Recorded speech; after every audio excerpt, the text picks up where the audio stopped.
بسم الله الرحمن الرحيم. إن الحمد لله نحمده تعالى ونستعينه ونستغفره ونعوذ بالله من شرور أنفسنا ومن سيئات أعمالنا. من يهده الله فلا مضل له ومن يضلل فلا هادي له. أشهد أن لا إله إلا الله وحده لا شريك له وأشهد أن محمدا عبده ورسوله صلى الله عليه وعلى آله وسلم. يا أيها الذين آمنوا اتقوا الله حق تقاته ولا تموتن إلا وأنتم مسلمون. يا أيها الذين آمنوا اتقوا الله وقولوا قولا سديدا يصلح لكم أعمالكم ويغفر لكم ذنوبكم ومن يطع الله ورسوله فقد فاز فوزا عظيما. أما بعد فإن أصدق الحديث كتاب الله تعالى وخير الهدي هدي محمد صلى الله عليه وعلى آله وسلم.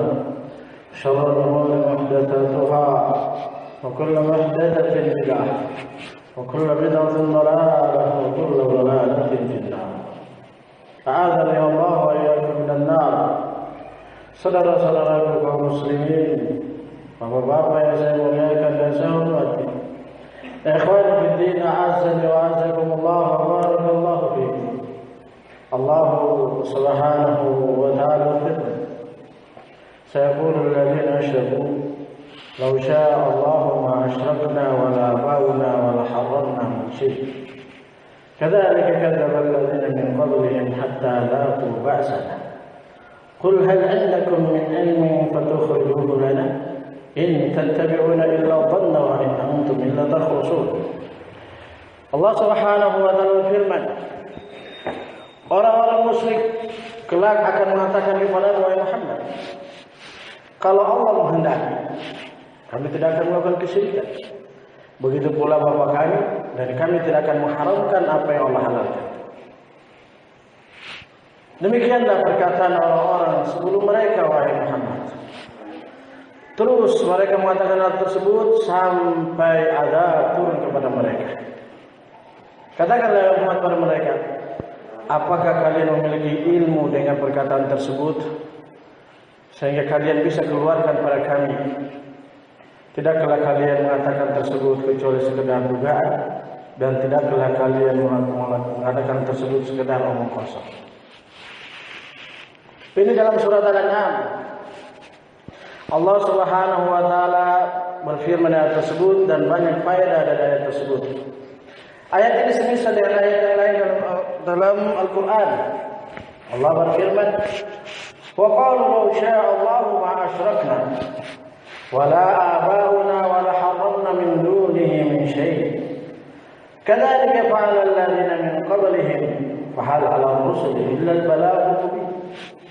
Dan mereka mengatakan, kalau Allah kehendaki, kami tidak akan melakukan kesyirikan, dan tidak pula bapak-bapak kami, dan kami tidak akan mengharamkan sedikit pun dari sisi Allah.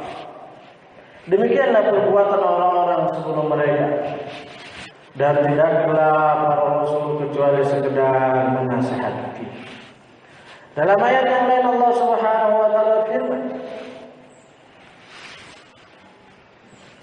وقالوا لو شاء الرحمن ما عبدناه ما لهم بذلك من علم إنهم إلا يخرصون. Kata Allah Subhanahu wa taala firman, yang tadi ayat wa qala alladziina asyraku law syaa Allahu ma asyrakna wa la aba'una wa la harramna min dunihi syai'. Kalau yang dalam surat Az-Zukhruf Allah mengatakan wa qalu law syaa ar-rahman. Allah mengatakan, mereka akan mengatakan orang musyrik bahwasanya kalau Ar-Rahman berkehendak, kami tidak akan melakukan kesyirikan. Nah, tidaklah mereka mengatakan kalimat insya Allah kecuali sekedar mengikuti hawa nafsu. Dan tidaklah mereka mengatakan tersebut kecuali hanya sekedar omong kosong saja. Dalam ayat tersebut kita mendapatkan beberapa faedah yang disebutkan dalam tafsir bisa dilihat dalam tafsir At-Tabari, Qurtubi, Ibnu Katsir, As-Sa'di, kemudian juga Al-Wasit, Al-Maisir, dan kitab-kitab tafsir yang lainnya. Faedah dari ayat tersebut banyak sekali. Di antaranya Allah Subhanahu para ulama mengatakan ini ciri khas orang-orang musyrikin, bahwasanya mereka mengatakan kalimat insyaallah atau lausyaallah untuk mengelak dari kebatilan dan kemaksiatan yang mereka lakukan, supaya mereka tidak didesak untuk bertobat, supaya mereka tidak didesak untuk segera sadar. Kata Imam At-Tabari rahimahullah dalam tafsirnya, hadhihi ihtiyazan min al-id'ani lil haqq bil batil al hujjah. Kata Imam At-Tabari, ini perkataan mereka tujuannya ihtiyazan, untuk menahan diri mereka supaya tunduk kepada kebenaran dengan kalimat untuk tunduk kepada kebenaran karena kebatilan mereka tersebut. Dan mereka jadikan kalimat insyaallah sebagai hujjah. Ini jelas. Semana dengan itu perkataan Imam Al-Qurtubi, bahwasanya mereka orang-orang musyrikin. Yang dimaksud musyrikin sini adalah kaum kufar Quraisy. Tatkala mereka mengetahui kebenaran yang datang dengannya Rasulullah sallallahu alaihi wasallam, apa yang mereka lakukan adalah batil, dan memang fitrah mereka mengatakan demikian. Dikuatkan dengan kisahnya paman Rasulullah sallallahu alaihi wasallam sebagai salah satu pemimpinnya kafir Quraisy, Abu Talib. Laqad alimtu anna dina Muhammadin min khairi adyanil bariyah, dan aku sungguh-sungguh telah mengetahui bahwasanya agamanya Nabi Muhammad sallallahu alaihi wasallam adalah di antara sebaik-baik, yang paling baik agama di permukaan bumi. Yaitu agama yang paling terbaik untuk manusia. Namun apa? Beliau pamannya tersebut tidak mengikuti kebenaran tersebut walaupun mereka paham. Maka kata beliau rahmatullahi alaih dan para ulama lain semana itu Imam Ibnu Katsir, ini merupakan ciri khas kaum musyrikin, yaitu mereka mengatakan kalimat insyaallah atau lausyaallah. Kalau lau dengan in sama dia, seandainya jika Allah menghendaki, kami tidak akan melakukan kesyirikan. Kalau Allah menghendaki, kami tidak akan melakukan kemaksiatan. Ini faedah yang bisa diambil dari ayat tersebut yang pertama, yaitu ciri khas orang musyrikin. Ketika mereka diajak kepada kebenaran, ketika mereka diingatkan dari kesyirikan untuk berhati-hati darinya, ketika mereka diberitahu bahwasanya ini pelanggaran syariat menyebabkan kemurkaan Allah, bertobatlah kepada Allah, mereka mengatakan insyaallah. Kemudian faedah berikutnya dari ayat tersebut. Kata Imam Ibnul Jauzi rahimahullah dalam tafsirnya dan kitabnya, bukan Imam Al-Baghawi, dalam tafsirnya beliau mengatakan bahwasanya di antara ini kalimat yang dilakukan oleh kaum musyrikin, kalimat yang benar, kalimat haq, yuriduna bihi mudabba al-haqq. Mereka mengatakan ini dengan kalimat yang benar, tapi mereka menginginkan yang kalimat yang benar tersebut untuk berlawanan dengan kebenaran. Kalau bahasanya Imam Ali bin Abi Thalib, yaitu kalimat haqqin yuridu bil batil. Kalimat yang benar, tapi mereka menginginkan kebatilan. Apa itu maksudnya? Mereka mengatakan kalimat insyaallah Allah insyaallah supaya mereka tetap berada dalam kesyirikan mereka, supaya kaum muslimin tidak usah desak, tidak usah lagi komentari mereka, tidak usah lagi nasihati mereka, tidak usah lagi mendakwai mereka. Kalimat yang benar, kalimat hak, tapi mereka menginginkan dengannya kebatilan. Kenapa? Karena dengan kalimat tersebut insyaallah, saya sudah katakan insyaallah. Untuk apa lagi kalau tanda nasihat saya? Ini kalimat di antara faedah ayat tersebut. Kemudian faedah berikutnya dari ayat tersebut, bahwasanya barang siapa yang mengatakan kalimat insyaallah di dalam meninggalkan kemaksiatan, ketaatan, namun lasannya dan hatinya tidak sesuai, maka dia berdosa. Maka dia seorang yang berdusta karena Allah mengatakan kadzalika kadzdzabal ladzina min qablihim hatta dzaqu ba'sa.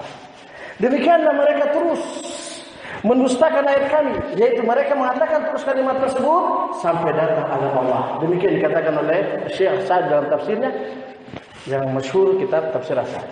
Yaitu mereka mengatakan kalimat tersebut bukan untuk melaksanakan ketaatan, bukan untuk mereka berubah dari kemaksiatan, bukan mereka untuk berhenti dari pelanggaran syariat, namun mereka jadikan kalimat tersebut sebagai tameng supaya mereka tidak dicela, supaya tameng supaya mereka tidak direndahkan, sebagai tameng supaya mereka tidak dilecehkan.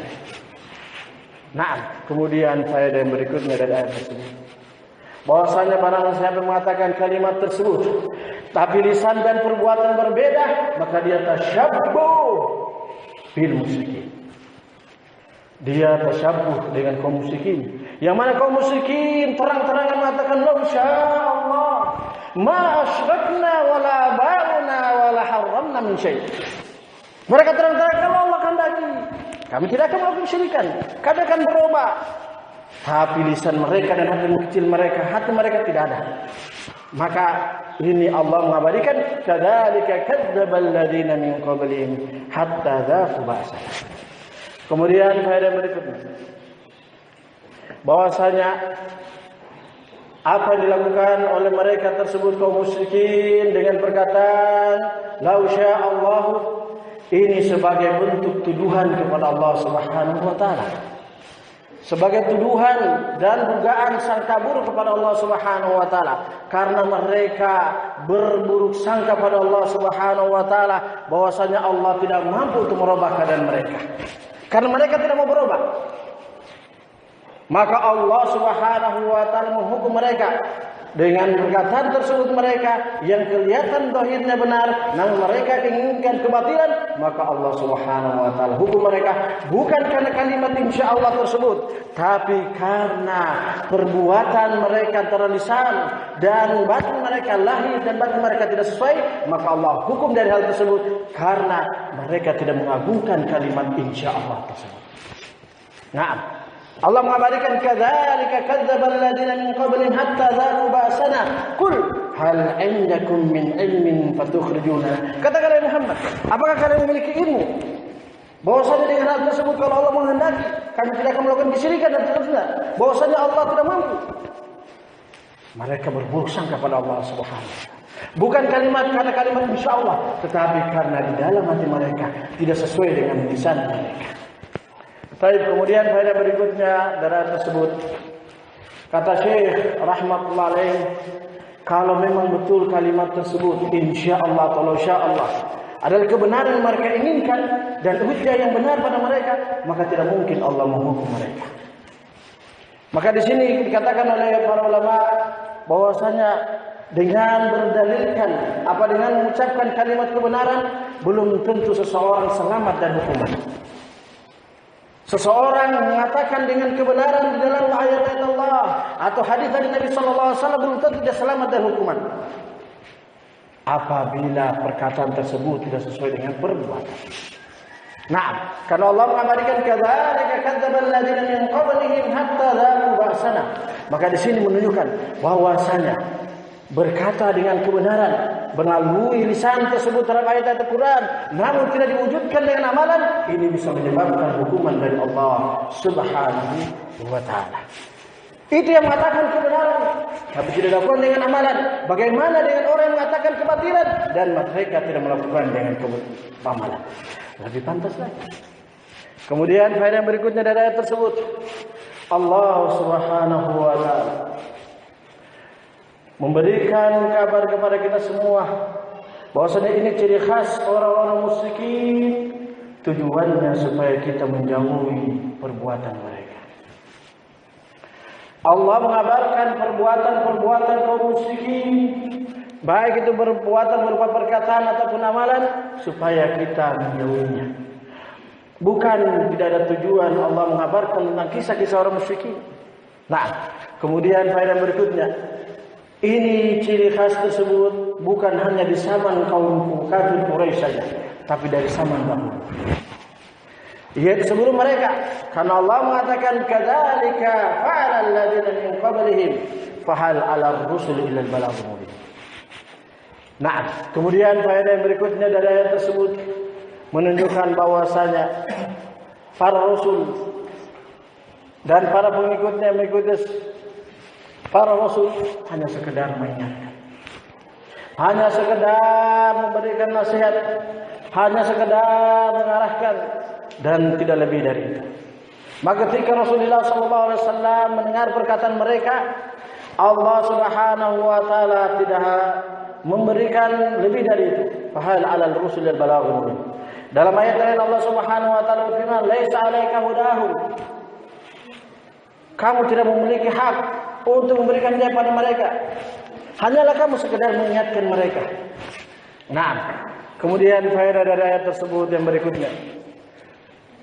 Sebagaimana disebutkan oleh para ulama al-tafsir bahwasanya Allah mengatakan sayaqulul ladzina asyraku law syaa'a Allahu ma asyrakna wala abauna wala haramna min syai' kadzalika kadzdzaba alladzina min qablihim hatta dzaqu ba'sana. Yaitu perkataan yang mereka katakan tersebut law syaa'a Allah insyaallah. Kemudian hukuman datang pada mereka, itu hukuman datang ketika mereka terus menerus di perkataan tersebut dan mereka berada di atasnya dalam beberapa lama waktu. Dijelaskan di sini Allah menghukum umat ini, ayat ini diturunkan pada kisahnya kaum kafir Quraisy. Allah turunkan hukuman pada mereka bukan sekonyong-konyong langsung, bertahap. Nah, bertahap Allah memberikan hukuman pada mereka sampai mereka tidak bisa lagi untuk mengelak. Kenapa? Karena karena Allah ingin memperlihatkan kepada hambanya bahwasanya kalimat-kalimat Allah itu untuk diagungkan, untuk diamalkan dan diwujudkan maknanya dan maksudnya. Tidak Allah langsung menghukum mereka ketika kaum muslim mengatakan insyaallah kalau Allah menghendaki begini-begini. Tidak langsung ketika mereka mengatakan begitu dan Allah tahu mereka bohong dalam hatinya karena mereka tidak ingin berubah dari kebatilannya, langsung Allah menghukum. Tidak. Berjalan waktu. Yang disebutkan di dalam penjelasannya di antara Syekhul Islam Ibnu Taimiyah rahimahullah, hukuman di antara Allah inginkan hukuman pada mereka kadzalika dzaballadzina qabla hatta ba'sana, yaitu di antara hukuman tersebut yang Allah perlihatkan pada mereka, yaitu Allah perlihatkan dengan menampakkan bahwasanya mereka orang-orang berdusta. Itu hukuman yang Allah akan perlihatkan pada mereka ketika mereka mengatakan dengan kalimat Allah yang benar tersebut, ayat Allah tersebut, insyaallah atau insyaallah, dengan kalimat yang benar tersebut tapi mereka tidak sesuai dengan lisannya, perbuatannya, dalam hatinya tidak ada niat tersebut atau perubahan semangat yang tinggi, maka hukuman yang paling besar Allah berikan pada mereka di dunia, yaitu Allah menampakkan kepada manusia bahwasanya mereka adalah orang pendusta. Naam, in tattabi'una illa dhanna wa in antum illa takhrusun. Tidaklah kalian cuma sekedar menduga-duga dan tidaklah kalian kecuali omong kosong. Ini hukuman yang Allah maksudkan kadzalika kadzdzabal ladzina min qablihim hatta dzaqu ba'sana.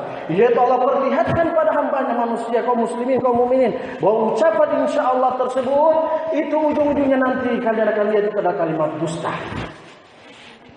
Ucapan benar tapi mereka menginginkan dengannya tidak sesuai. Ini hukuman pada umat ini bagi siapa yang mengatakan kalimat tersebut namun tidak ada niat dari hatinya, niat dari kesungguhannya untuk berubah dari kalimat tersebut, maka Allah menghukum mereka. Karena ayat ini turun kepada kaum kafir Quraisy dan itu kaum kafir Quraisy adalah umat Muhammad sallallahu alaihi wasallam. Allah buktikan Abu Talib mati dalam kedustaan, kafir dan seterusnya dari kalangan. Nah, begitu pula orang-orang munafik. Karena ayat tersebut dibariskan juga kepada orang-orang munafik, karena orang munafik digolongkan sebagai orang-orang kafir. Kemudian faedah terakhir di khutbah yang kedua ini dari ayat tersebut bahwasanya dugaan dan sangkaan tidak bisa dijadikan hujjah, tidak bisa dijadikan dalil yang kuat di dalam menetapkan suatu kebenaran. Walhamdulillah.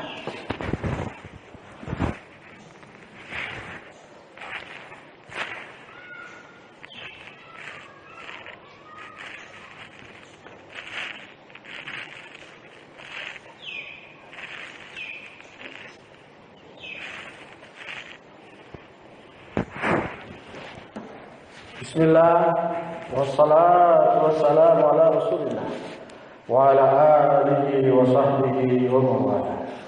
Amma ba'd. Saudara-saudara kaum muslimin, bapak-bapak yang saya muliakan dan saya hormati, ikhwani fid din, a'azzani wa a'azzakumullah wa barakallahu fiik. Di khutbah yang pertama telah kita sebutkan faedah terakhir bahwasanya sangkaan dan dugaan tidak bisa dijadikan sebagai patokan kebenaran. Di khutbah yang kedua ini kita akan menyebutkan sebabnya dugaan dan sangkaan tidak bisa dijadikan patokan kebenaran, yaitu dengan beberapa sebab. Kata Syekh As-Sa'di rahimahullah, bisa dilihat dalam tafsirnya, sangkaan dan dugaan tidak bisa dijadikan sebagai patokan kebenaran. Yang pertama, karena sangkaan dan dugaan tersebut harus dipondasikan dengan dalil dari Al-Quran dan Sunnah. Jika tidak dipondasikan dengan dalil dari Al-Quran dan Sunnah, maka sangkaan dan dugaan tersebut tidak bisa dijadikan kebenaran, bagaimanapun dugaannya, bagaimanapun sangkaannya 99,9%. Namun jika tidak dibenarkan dengan dalil dari Al-Quran dan Sunnah, maka tidak bisa dijadikan kebenaran. Lihat tafsir saya. Kemudian kedua, kalau sangkaan dan dugaan tersebut sebagai bentuk kebenaran atau hujjah, maka tidak mungkin orang-orang musyrikin dihukum oleh Allah karena dugaan tersebut. Yang mereka mengatakan dengan kalimat insyaallah, kalimat kebenaran. Bahkan ayat Allah, mereka mengatakan kalimat insyaallah sebagai dugaan bahwa mereka tidak bisa lagi untuk dibesar, tidak bisa lagi untuk dicela dengan kalimat tersebut. Tapi ternyata Allah menghukum mereka. Kenapa? Karena kalimat insyaallah tersebut atau insyaallah tersebut hanya mereka mengucapkan sebagai dugaan bahwasanya ini kalimat yang pantas untuk diberikan kepada Muhammad dan pengikutnya, untuk mereka tidak lagi mereka menghujat. Nah, mereka menganggap itu adalah hujah yang kuat untuk menghujat mereka orang-orang yang bersama Nabi Muhammad SAW. Namun Allah Subhanahu wa taala menghukum mereka. Maka di sini menunjukkan bahwa sangkaan dan dugaan, kalau memang dia adalah, walaupun dia 90 sekian persen, kalau dia adalah satu kebenaran, tidak mungkin Allah menghukum mereka. Menunjukkan sangkaan dan dugaan, kalau itu adalah patokan kebenaran, maka tidak mungkin Allah menghukum mereka orang musyrik. Kemudian yang berikutnya, bahwasanya asal di dalam al-kharras wa dhan itu adalah qila wa qal, katanya dan asal mula itu adalah dhan yang Allah memberikan, in tattabi'una illa dhanna wa in antum la takhrusun. Dhan dan omong kosong itu bersumber dari sumber yang tidak jelas, informasi yang tidak jelas, yang tidak akurat, yang tidak bisa dipastikan kebenarannya. Bersumber kebenaran maksudnya berdasarkan Al-Quran dan Sunnah. Nah, kemudian yang berikutnya, bahwasanya kebanyakan binasanya umat-umat sebelumnya adalah karena dengan sangkaan dan dugaan. Maka wajib di dalam mengamalkan kebenaran atau melaksanakan ketaatan dan menjauhi kemaksiatan harus benar-benar di atas kemantapan dan keyakinan, karena itulah yang menyelamatkan kita dari sangkaan dan dugaan dan kemaksiatan. Nah, kemudian faedah itu beberapa sebab, dan untuk lebih lengkapnya bisa lihat di sana. Kemudian juga disebutkan di dalam kitab Tafsir Al-Maisir sebagai tambahan dari penjelasan Syekh As-Sa'di rahimahullah. Kemudian faedah berikutnya dari ayat tersebut, bahwasanya Allah Subhanahu wa taala selain dari kehendak Allah memberikan hidayah, Allah Subhanahu wa taala memberikan bagi hamba pilihan. Selain semua hidayah adalah dari Allah, namun Allah berikan juga bagi hamba pilihan di dalam menjalankan ketaatan atau menjauhi kemaksiatan, bersungguh-sungguh dalam jalan ketaatan atau sebaliknya. Nah, ini semua, yang poin yang pertama tadi itu Allah memberikan pilihan, ini semua tidak ada yang mengingkarinya, sepakat. Adapun poin yang kedua itu hidayah dari Allah, ini sepakat, namun tidak ada yang bisa mengetahui kecuali Allah. Nah, ayat yang tersebut, yaitu tidak bisa kita mengatakan kalau Allah berhidayah saya akan semangat, kalau Allah berhidayah saya akan bertakwa kepada Allah. Tidak. Kenapa? Karena hidayah itu tidak ada yang tahu, tidak Muhammad, Nabi kita Muhammad SAW, bahkan malaikat Jibril. Karena kalau Nabi Muhammad SAW mengetahui kebenaran, beliau tidak perlu meminta pada Allah, ya Allah, berikanlah hidayah kepada salah satu dari dua orang, Abu Jahal atau Abu Umar bin Khattab. Allah Subhanahu wa taala mengabarkan pada Rasulullah SAW, menyuruh beliau untuk berdoa. Kenapa? Karena hidayah bukan tangan beliau. Allah tidak tahu, Rasulullah SAW tidak tahu hidayah di tangan Allah. Tapi beliau diperintahkan oleh Allah Subhanahu wa taala, wahyukan kamu berdoa, minta salah satu dari keduanya, yaitu Umar bin Khattab kah atau Abu Jahal. Bukan Abu Lahab, Abu Jahal. Allah memwahyukan pada beliau, menunjukkan bahwa Rasulullah SAW tidak tahu hidayah dari Allah. Siapa di antara keduanya tersebut? Walaupun sepakat kita hidayah dari Allah Subhanahu wa taala, tapi permasalahan di antara Allah tidak tahu, sehingga tidak bisa kita mengatakan kalau Allah memberi hidayah, saya akan berobat. Kalau Allah memberikan hidayah, saya akan tidak melakukan maksiat. Kalau Allah memberi hidayah, saya akan jalan ketaatan. Kenapa? Karena jangankan kita, Rasulullah SAW. Bahkan Allah mengabadikan, innaka la tahdi man ahbabta walakinna Allah yahdi man yasha. Kamu wahai Muhammad tidak bisa memberikan hidayah, itu merubah seseorang dari A menjadi B, B menjadi C dan seterusnya. Hanyalah kamu wa innaka la tahdi ila siratal mustaqim, hanyalah kamu memberikan petunjuk, yaitu hidayah berupa dalil. Ini jalan kebenaran, jalan kemaksiatan. Ini jalan menuju ke neraka, ini jalan menuju ke surga. Ada itu. Maka di daerah ayat tersebut menunjukkan bahwasanya Allah memberikan pilihan pada hamba.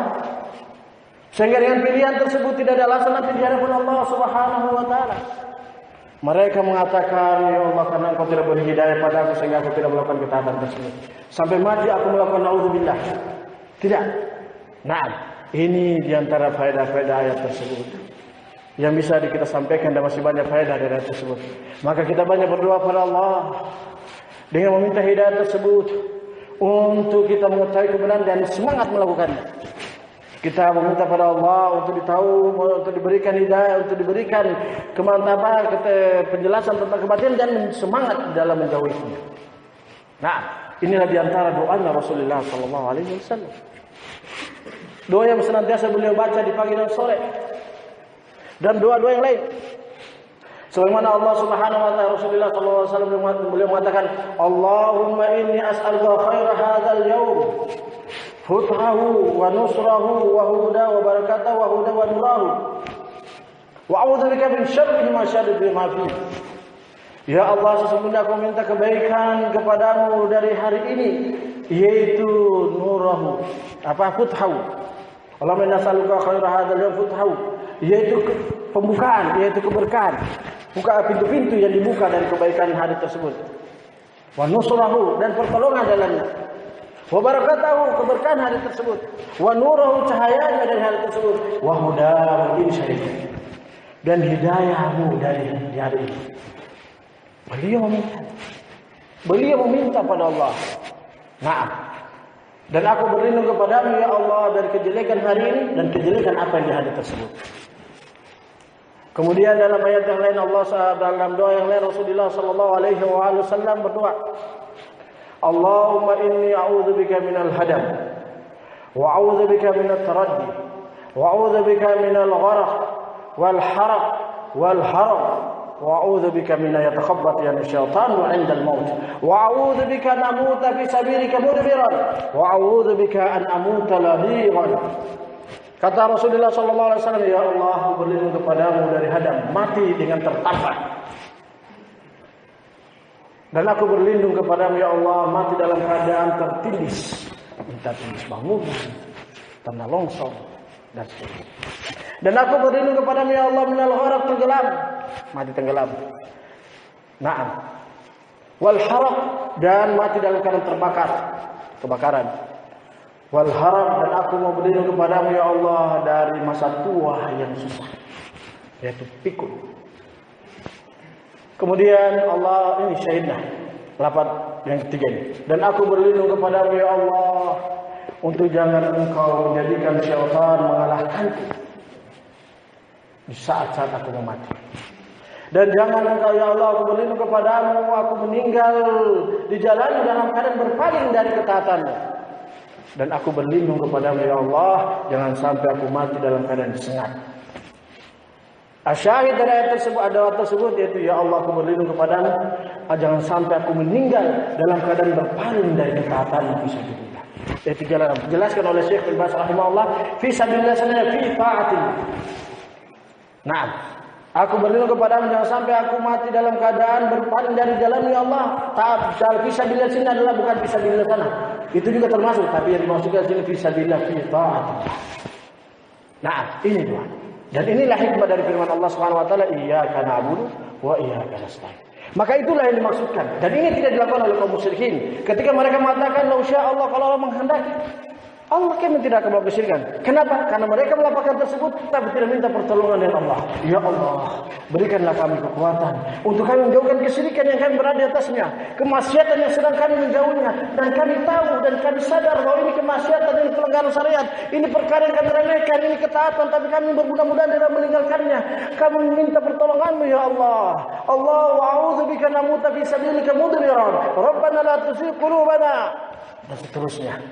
Ya muqallibal qulub, dan seterusnya. Ya musarrifal qulub, dan seterusnya. Mereka tidak melakukan hal tersebut sehingga Allah telah memberikan taufik padanya. Nah, kalau siapa di antara kaum muslimin sudah melakukan kalimat insyaallah, kemudian dia berdoa, kemudian tetap dia melakukan tersebut, berarti masih kurang doanya. Atau mungkin penghalang-penghalang doa itu masih tertahan. Penghalang-penghalang doa itu, penghalang-penghalang terkabulkan doa itu masih dilakukan. Nah, kenapa? Karena Allah menjanjikan dirinya, innallaha la yukhliful mi'ad. Sesungguhnya Allah tidak mengingkari janjinya. Nah, astajib lakum, kata Allah Subhanahu wa taala. Berdoalah kalian kepadaku, astajib lakum. Wa qala rabbukum ud'uuni astajib lakum. Berdoalah kepadaku, kata Allah Subhanahu wa taala, aku ngabulkan doa kalian. Kalau kita sudah mengatakan insyaallah saya akan berubah, kemudian kita ternyata masih tidak berubah, padahal kita sudah berdoa, berarti doa kita masih ada penghalangnya terkabulkan. Bukan doa kita yang salah, bukan syariat doa itu yang salah, bukan Allah yang salah. Itu boleh jadi ada penghalang-penghalang dari doa itu yang kita lakukan, yang kita masih ternodai. Nah, kenapa? Karena Allah menjanjikan. Siapa yang berdoa? Nah, kita sudah mengatakan insyaallah saya akan berubah dari melakukan menonton video porno, atau mendengar musik, atau melakukan zina, waliyadzubillah, atau melakukan kesyirikan, atau melakukan kebidahan, dan seterusnya. Kemudian tetap terjatuh pada sudah berdoa, bukan doanya yang salah, bukan kalimat insyaallah-nya salah, diri kita ada yang salah, pada diri kita ada yang koslet, ada yang tidak beres, sehingga kita masing-masing muhasabah. Semoga bermanfaat. Wallahu a'lam bishawab. Subhanakallahumma wa bihamdika asyhadu an la ilaha illa anta astaghfiruka wa atubu ilaik.